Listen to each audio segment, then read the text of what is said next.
Thank you for staying with us. We are now in the second half of TVC Breakfast, this Thursday edition, and let's run along.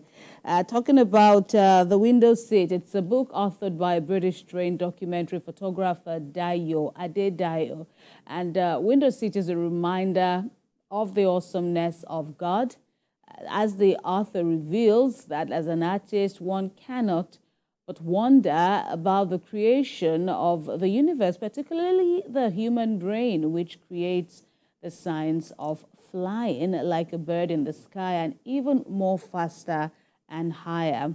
Well, in his nearly 40 years of flying, he's captured thousands of images with his camera, as he would always sit by the window whenever he's on the plane. This, he explains, was a kind of meditation for him whenever he looks out of the window. And he says Window Seat is a reflection on creation, his philosophy about life, and the second best place he gets inspired. We'll talk about all of this as we bring in now British-trained documentary photographer. He's also a cultural anthropologist and author, Dayo Adedayo.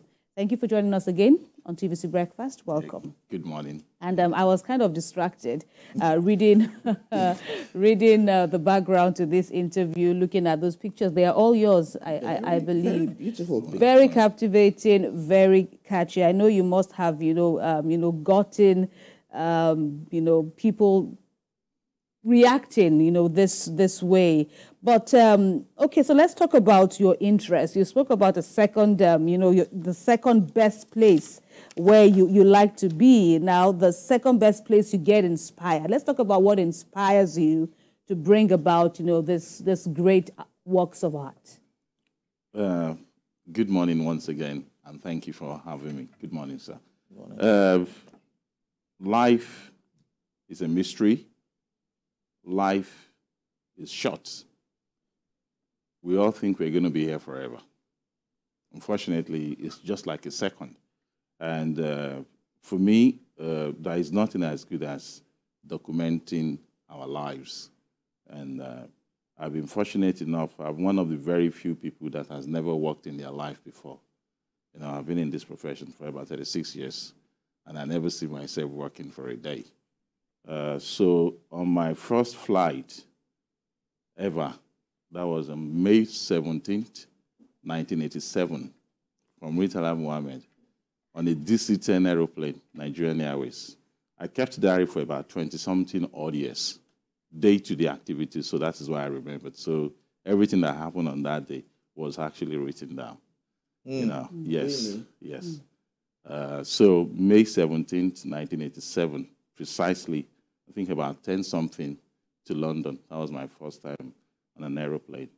And I didn't have a camera on me then, but I could see I was sitting by the window seat, and that was how it all started. Then again, I started working, I freelanced for Ovation for about 5 years, which was my best traveling years ever. I think I used about 2 or 3 passports within a year, because visa going back and forth every week. I'm always about. What inspired me most is a tree. When you look at a tree, wherever you are in the world, if you happen to be somewhere in Europe or America during summer, you see trees with leaves flowering. All of a sudden, then autumn sets in, the leaves start dropping, and winter just comes in, and what you have, no leaves on the tree. Everything goes dry. That is in Europe and America. Then coming to Nigeria, the rainy season, everything is lushfully green. And the best city in Nigeria today is Abuja. If you're in Abuja during the rainy season, going up and down those roads, you'll just be seeing in the media, and you see the grass all the way through, everything green.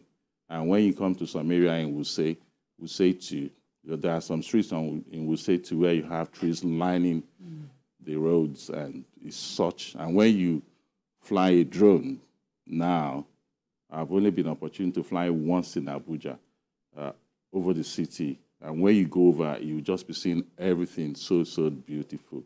Then all of a sudden, dry season will come in, and everything will be brown.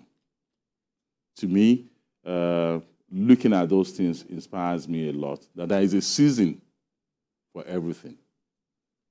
And when you fly, not now that you can use your phone on the plane. You know, before, the moment you come in, they will say, switch off your phone. Yeah. Now you fly international.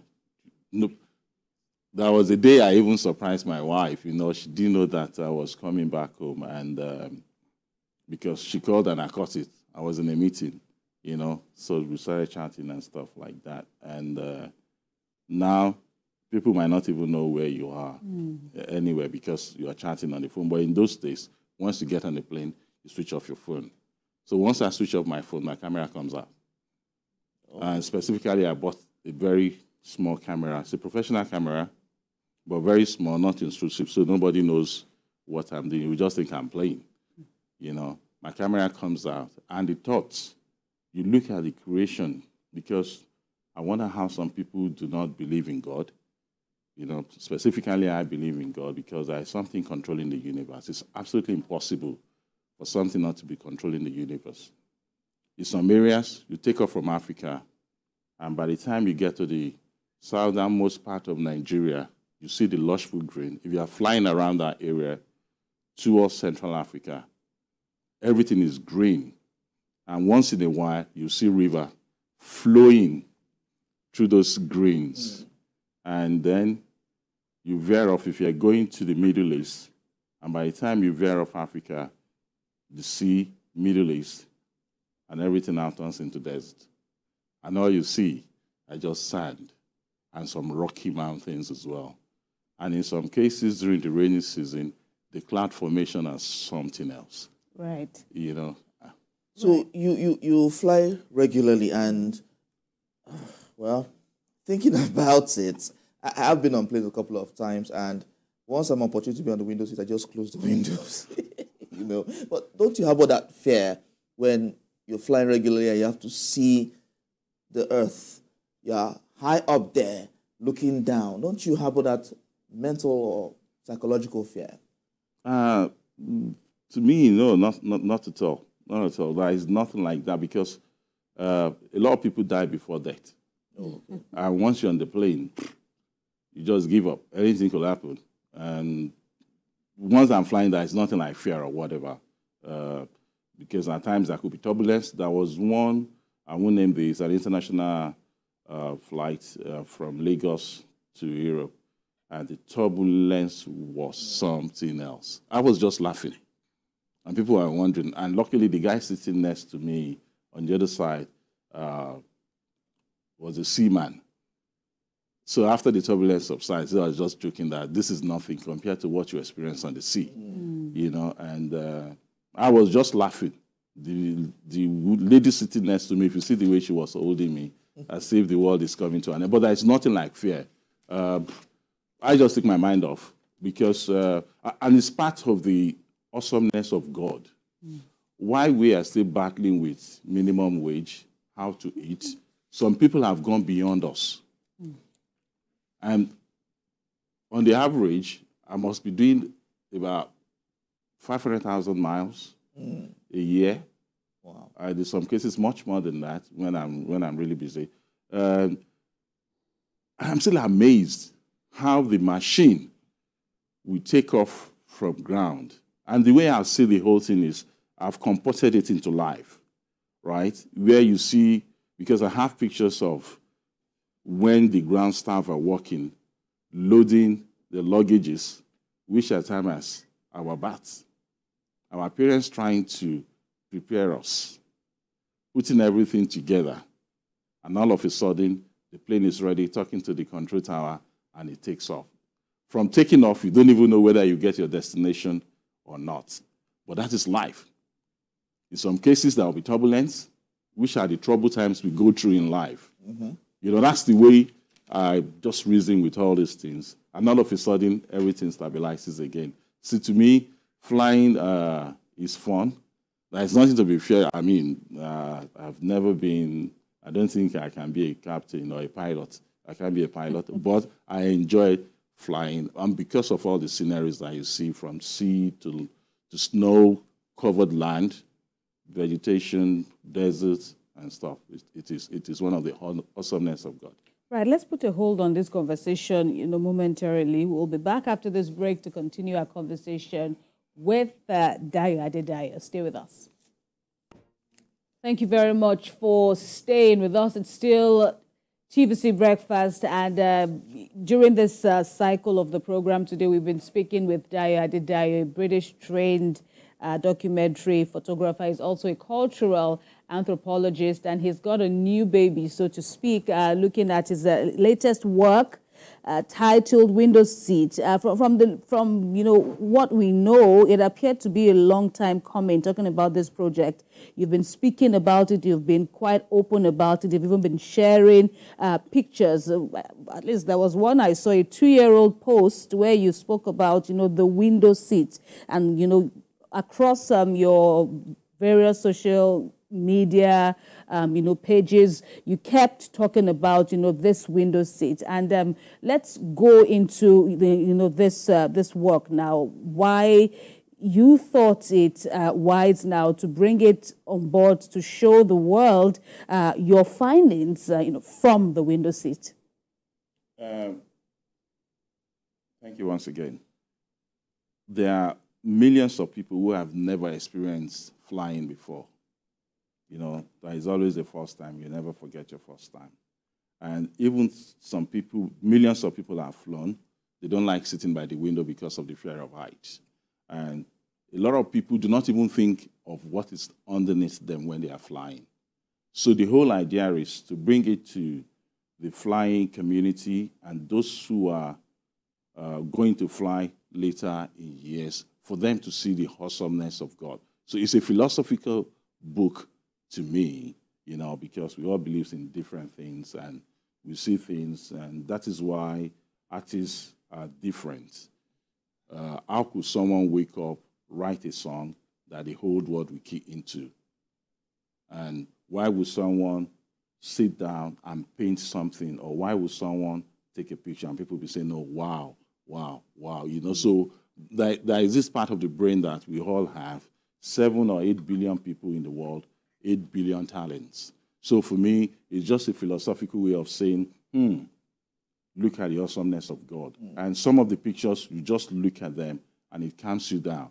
There was one I took around about 2005 or 6, which I titled BRF, A Brighter, Rewarding Future. It was the first time, I just woke up suddenly, and it was the first time I saw sunrise coming into darkness.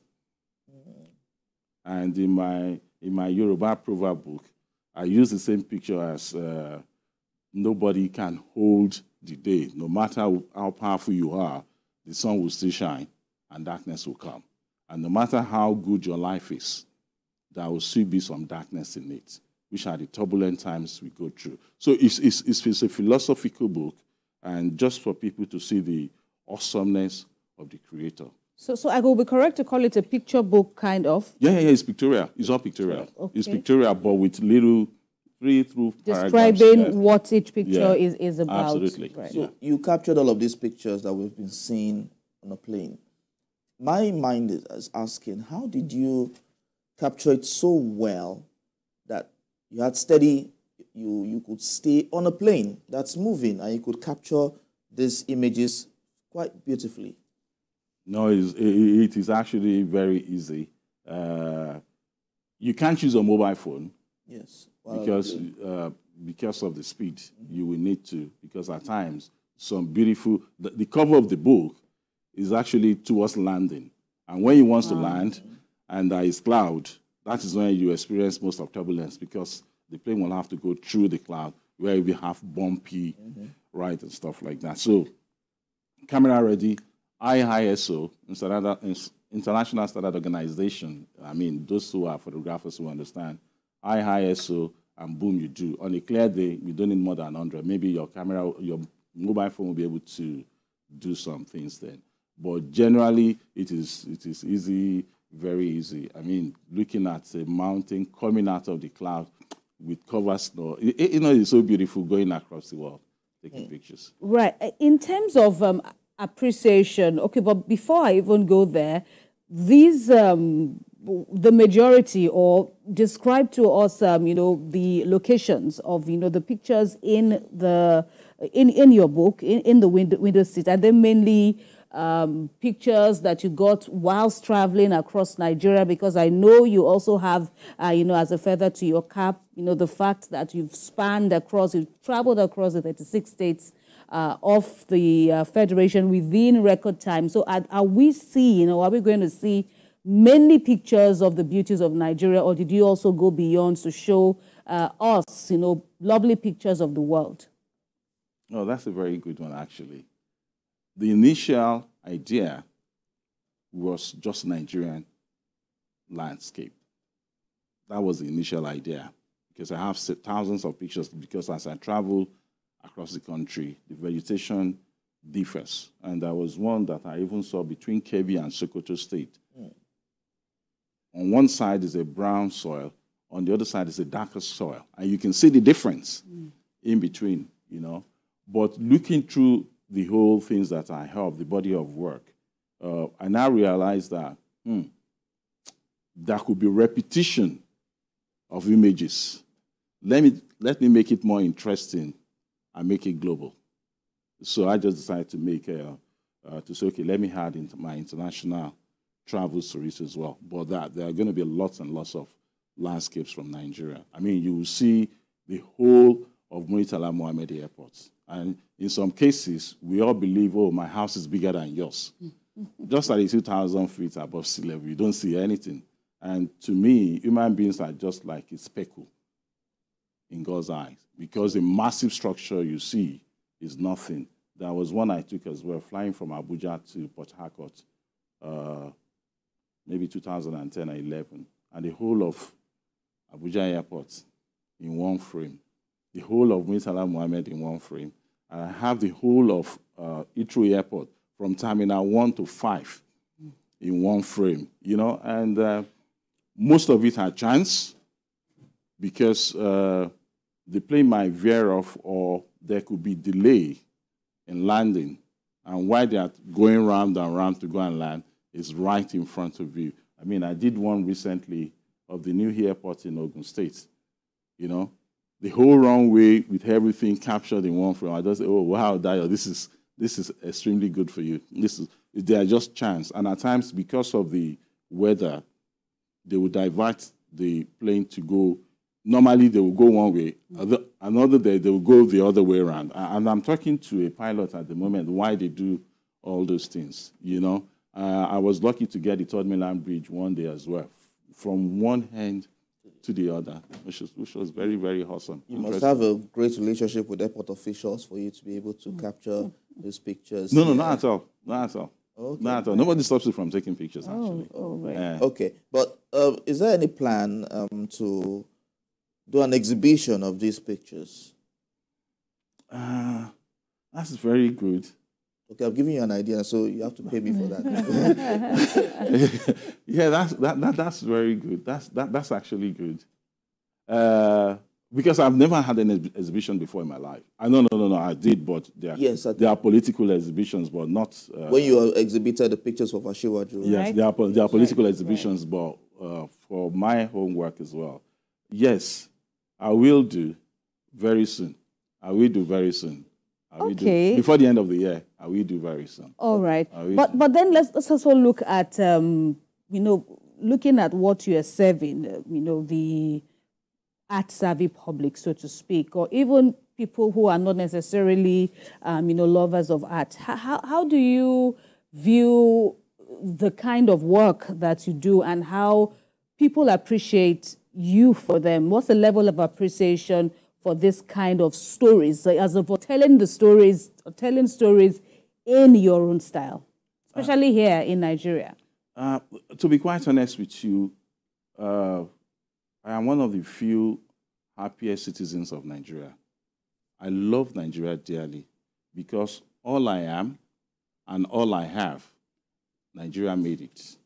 And in terms of appreciation, it has even gone beyond my dreams. Expectations. And one, if I die today, I'll die a very happy man. Because as I'm talking to you now, any Nigerian flying on a plane today, they are carrying my work. Because the Nigerian passports, my pictures are watermarked on the Nigerian passport. Oh, okay. So every time I'm at the airport and I see them presenting their passport, I always smile. So there are things that money can't buy. It's like you being successful in life. No amount of money can compensate your parents for seeing you and saying, oh, that is my child. That's the way I feel. And if you have 100 Naira note in your wallet, as I'm talking now, you are also carrying my work. Okay. It's the first digital currency in the world. Unfortunately for us in Nigeria, we do not sell ourselves well. We do not market this country. This is the greatest country on earth. This is the most beautiful country on earth. I've seen it. I've been to several countries around the world. And it is not government that make a country. It is the people. If you go on social media and the way people talk about Nigeria, you'll be amazed as a Nigerian that are they talking about the country that I know or another country? Because So are we taking tourism serious in this country? at the moment, no, because governments do not see it as a quick win. To me, if we go into tourism today, our economy will change overnight. Why? Nigeria is the largest black nation on earth. The blacks in diaspora are tired of where they are. They want to go to somewhere. Brazil today, Yoruba language is now a national language. Imagine us getting things sorted in Nigeria. People will flock into this country in such a way that our Naira might become 50 kobo to $1. That's the way I see it. And we've not touched tourism at all. We are all going about oil and gas.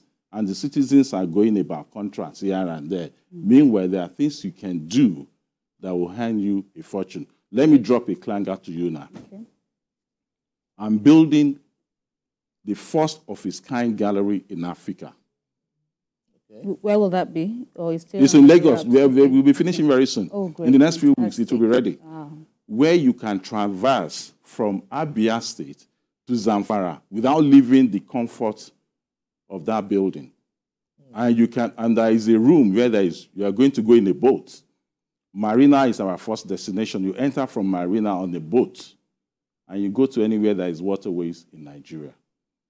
So you get into the creeks, and you could be seeing or hearing so many things. There could be thunderstorm, there could be rainfall, but it won't drop on you.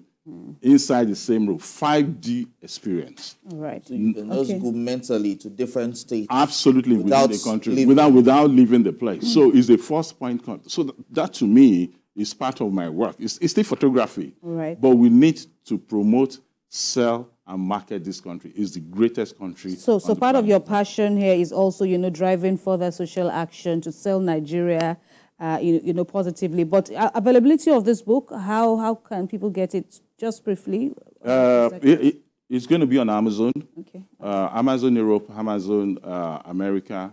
Of course, the best bookshop in Nigeria, Coincidence and Terra Culture.